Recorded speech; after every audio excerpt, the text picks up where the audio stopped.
उत्तर प्रदेश का माफिया मुख्तार अंसारी करीब 18 साल से जेल में बंद है।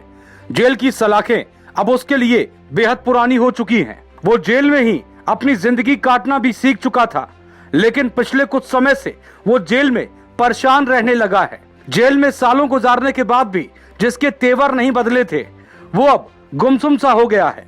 जिस जेल ने सालों तक उसकी नींद नहीं उड़ाई, वही जेल अब इस माफिया को काटने को दौड़ रही है।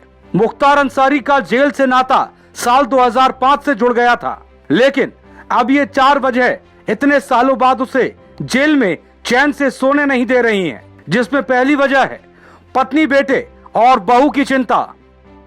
मुख्तार अंसारी इन दिनों अपने परिवार को लेकर काफी चिंता में है। मुख्तार अंसारी की पत्नी अफशा अंसारी करीब 5 महीने से फरार है। यूपी पुलिस ने उसके खिलाफ लुकआउट नोटिस जारी किया हुआ है। अफशा पुलिस से बचती फिर रही है और उसकी मदद के लिए परिवार से कोई है भी नहीं।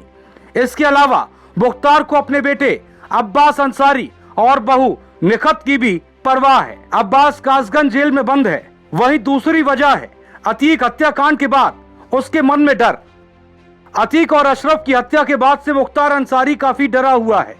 मुख्तार अंसारी की तरह ही अतीक अहमद भी उत्तर प्रदेश का माफिया था और उसकी मेडिकल चेकअप के दौरान हत्या कर दी गई थी। मुख्तार अंसारी इस हत्याकांड के बाद बेहद घबराया हुआ है। इसके अलावा मुख्तार को एक के बाद एक कई मामलों में सजा मिल रही है, जिसकी वजह से उसकी रिहाई अब नामुमकिन है।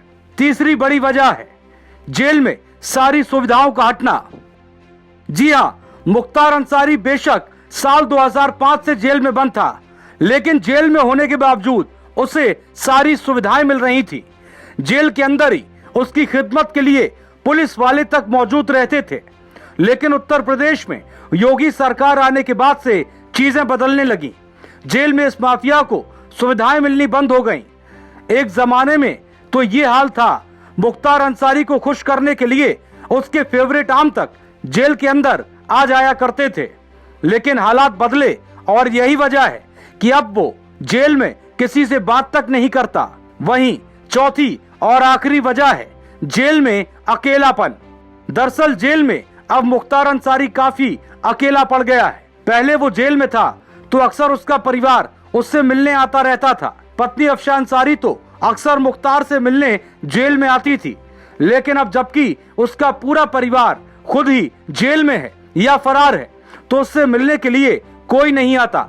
उसके शूटर्स और उसके विश्वास पात्र भी या तो जेल में हैं या फिर उन पर पुलिस नजर बनाए हुए है। मुख्तार अंसारी के लिए जेल का अकेलापन बड़ी मुसीबत बन चुका है। यहाँ तक उसकी अपने परिवार से अब फोन पर भी बात नहीं होती। उत्तर प्रदेश की सरकार ने माफियाओं के खिलाफ मोर्चा खोल रखा है। उनकी अवैध संपत्ति जब्त की जा रही है, अवैध अतिक्रमण को गिराया जा रहा है। इस मुहिम के तहत मुख्तार की भी कई संपत्ति कुर्क हो चुकी है। सालों तक गैर कानूनी तरीके से कमाई गई संपत्ति को अपनी आंखों के सामने से जाता देख माफिया के लिए अब मुश्किल स्थिति हो रही है।